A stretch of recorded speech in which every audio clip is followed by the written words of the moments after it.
Hey everybody, thanks for watching. Really a quick, interesting episode. I'm here with Al Barkow, who has known basically every gigantic voice in golf going back like 50 years or so, because he has written books with Sam Snead and lots of famous instructors. He wrote kind of the definitive history of the PGA Tour, and used to work for golf magazines and all kinds of things. He's met basically everybody in golf and has gotten to pick their brains about golf, and was also a very good golfer in his own right. Got to play, I think, in the U.S. Amateur. One time. Yep. Got to play in the U.S. Amateur. Yep. And some other stuff. The question I wanted to ask you, I think, is the first thing that people are wondering about, Al, is that you did a similar thing. So now, like Be Better Golf, I go around interviewing different instructors about how to be better at golf. Right. You were doing a similar thing, only you were partnering with pros and teachers about writing books about how to get better at golf.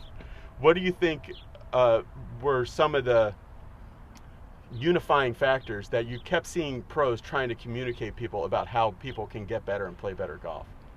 Well, I think one of the most important things that most everyone talked about was what I call standing still. Most people sway a little off the ball. I remember there's a story when Ben Crenshaw first came out on tour. He was promising he was going to be the next Nicklaus. Yeah. And he played around the golf with Sam Snead, and Sam knew more about the golf swing than people gave him credit for.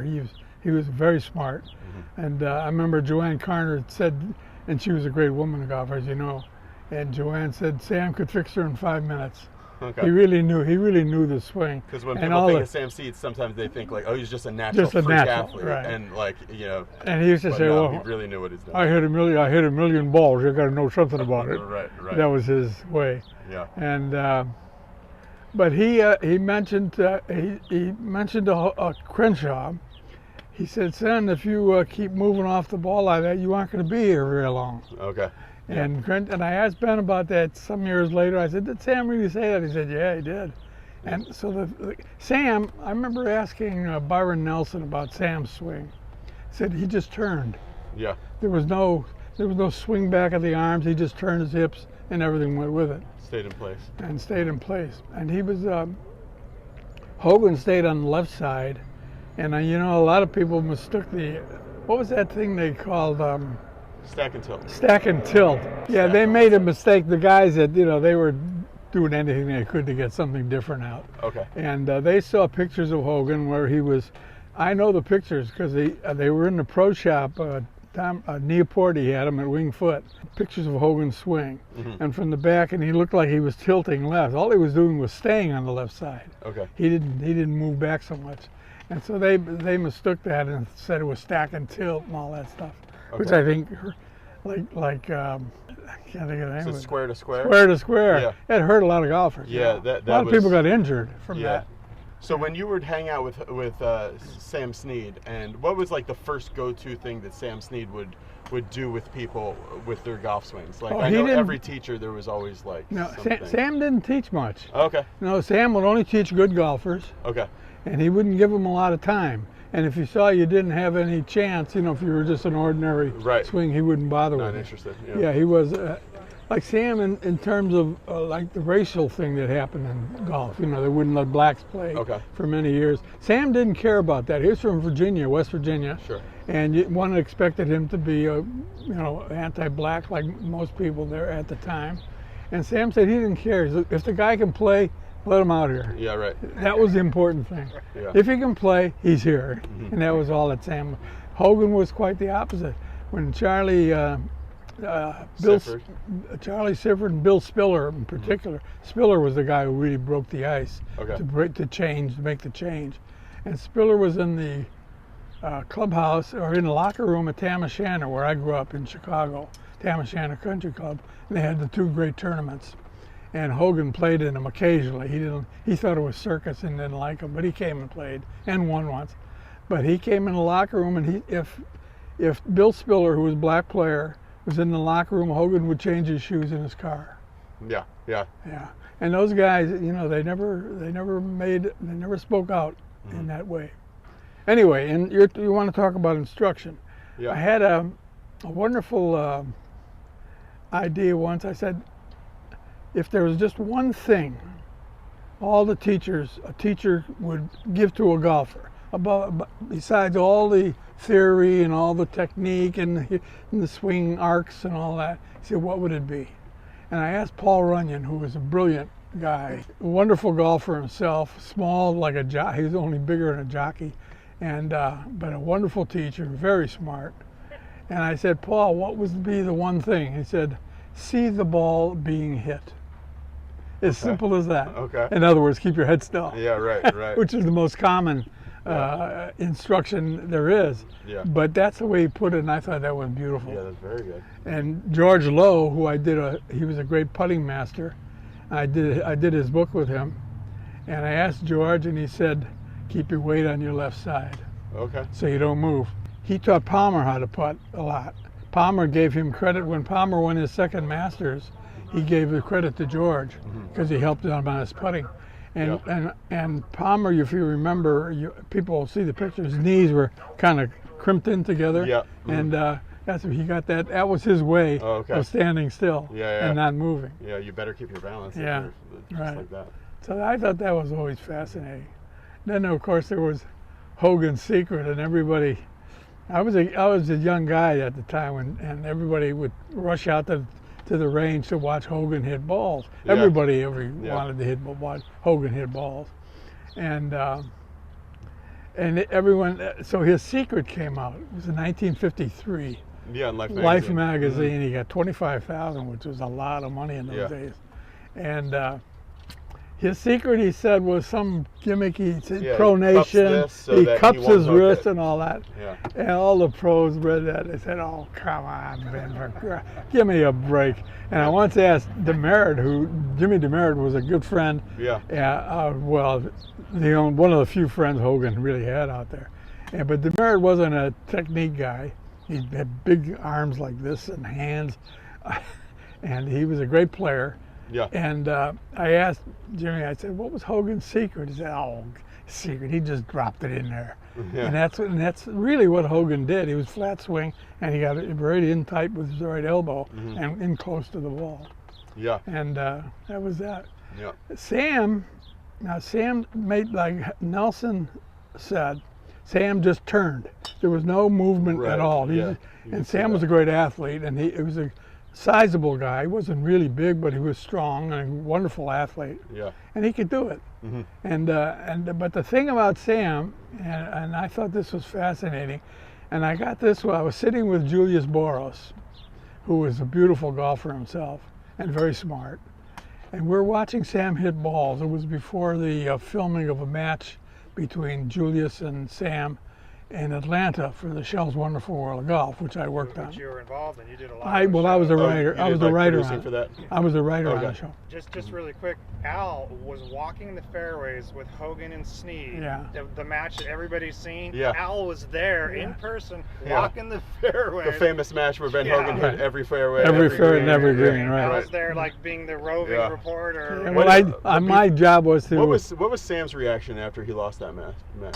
Oh, he wasn't too put out. He said, "Oh, Hogan just played great golf like he always did," and Sam always liked to play with Hogan because Hogan never said anything. Yeah, right. Sam was easy to get. Yeah. The guys had a very peculiar, for as great a golfer as he was, he had trouble clubbing himself. Sam did. Sam did, and he was never sure of what club to hit. Which is, you find that amazing when you think about it.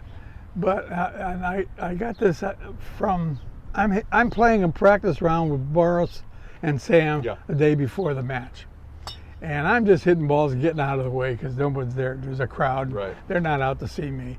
But I get in a par 3 in the back 9. I hit a 4-wood on the green. I hit a pretty good shot. And Sam was coming up onto the tee and he said, "What'd you hit?" I said, "Whoa." Yeah, right. That must be pretty good if Sam Snead's asking me what I hit. Yeah. And I told, but then I discovered not long after, he asked everybody what they hit. Oh, okay. 90s golfers what they hit. Yeah, right. He just never could be sure of what club to use. Yeah. And that's why, he won Greensboro, 7 times? Some enormous amount of time.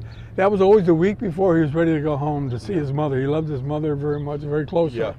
And so a lot of people thought, Well, it's because he's anxious to get home, so he was really spirited, and he won the tournament. Yeah, right. He won that tournament in 7 because he had a caddy, a black fella named Snead himself, but Jimmy Knew how to club him. and he put the club in his hand. Yeah. Sam trusted him. He never even asked. Yeah. Jimmy would take the club and put it, Yeah.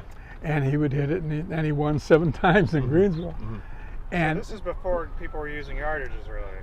yeah, it was. just You know, eyeballing in the early 1950s, they began putting trees, Yeah. small trees, in the rough at 150 yards, Yeah, the 152. and that's what they went by. A lot of pros used to walk. They used to walk to the greens and walk back to their ball, take steps and all. I mean, Yeah. you talk about slow play. Yeah. And but they did that. People who know Bill Campbell, who was a great amateur player, was a great friend of Sam, and others from the area that knew Sam's issue with clubbing. Yeah. And they said, well, Sam's going to play at Marion. This was 1953 or 52. Yeah. 1950. When did Hogan come back? It was 1950. Whenever that year was, it came back from his injury, Right. from his automobile accident, and Won at played in the Marion. Open. Won at Marion. Sam was having a great year. He won 9 times that year. But everyone said, well, we're going to send Jimmy Snead, because in those days you couldn't bring your own caddy. Yeah. Back then, you would get the caddy from whatever From the course club. you went to. It From wasn't the clubs. like it wasn't like Bones and Phil, Right, where they're yeah. always together. That came Yeah. later. Yeah. They wouldn't let guys like Sam or Hogan, because they had more money and they could afford that. Right, have but it would be that unfair to advantage. the other guys. So everybody had to use the caddies, the local caddies. So Bill Campbell and these big guys, they said, well, we're going to send Jimmy Snead. Snead, his name was Snead. They said Jimmy Snead up to Marion in the spring to become a regular caddy. And so when the time comes, Sam can get him to caddy. All right, that's like a, But Joe Dye, who was secretary of the USGA for many, many years, powerful force, hated Sam Snead because Sam was kind of crude and told dirty jokes and stuff. Yeah. And Joe Dye was sort of wanted to be a minister at one time. Okay. Anyway, he hated Sam because he was country and he played around a lot and all that right. sort of thing. Right. So he wouldn't let it happen. And Sam finished, I think, 4th or 5th. Yeah. And Hogan his famous win. But Sam might well have won that tournament. Yeah. Well, why do you think Sam never won a U.S. Open? Well, That's pretty shocking, isn't it? I mean, how could he not win a U.S. Open? He was in 2 playoffs, or 2 playoffs. Worsham gamed him on the 18th hole. What do you mean gamed him? Sam putted first and came with about 1.5 feet from the hole. And Worsham was about the same distance. Sam felt he was out and was going to continue putting and finish up. And as soon as he was over the ball, and Worsham said, "Whoa, let's take a measurement and see who's out." Yeah. Put the So he broke up. freeze So on it him. took Yeah. all the time. It took 5 or 10 or almost 10 minutes for a guy to get a tape, a USGA guy. Eddie. So that's when they had an 18-hole playoff. So Yeah. they had already done 72 holes. They'd done another 18, Right. and then they got this. And Worsham stopped him. And Sam's putt was a little harder. He was up above and a little slider How long was the downhill. putt? Huh? How long was the putt? About 1.5 feet. Just a short putt? Yeah, it was a Yeah. short. It was a They're very short measuring, putt. like, who's from a Yeah, foot and a yeah. half? Yeah. And Sam missed the putt, and Lou knocked his in. Lou had an uphill putt, knocked it in and beat Sam. And so they had him. Gosh. But Sam always said, well, if I'd have shot 69 and if I'd have won 5 in the last round, I'd have shot 5. I'd have won 5 opens. Yeah. And I looked at the numbers. He'd have won 3. Oh, okay. If he had shot 69 in the last round, he'd have shot 3. But the interesting thing I thought was, I asked Byron Nelson, why didn't Sam win an Open? He says he wouldn't change his game. Yes, Byron. He this- wouldn't. Yeah, Byron Nelson. He said he wouldn't change his game for the tournament for the course, because they were different.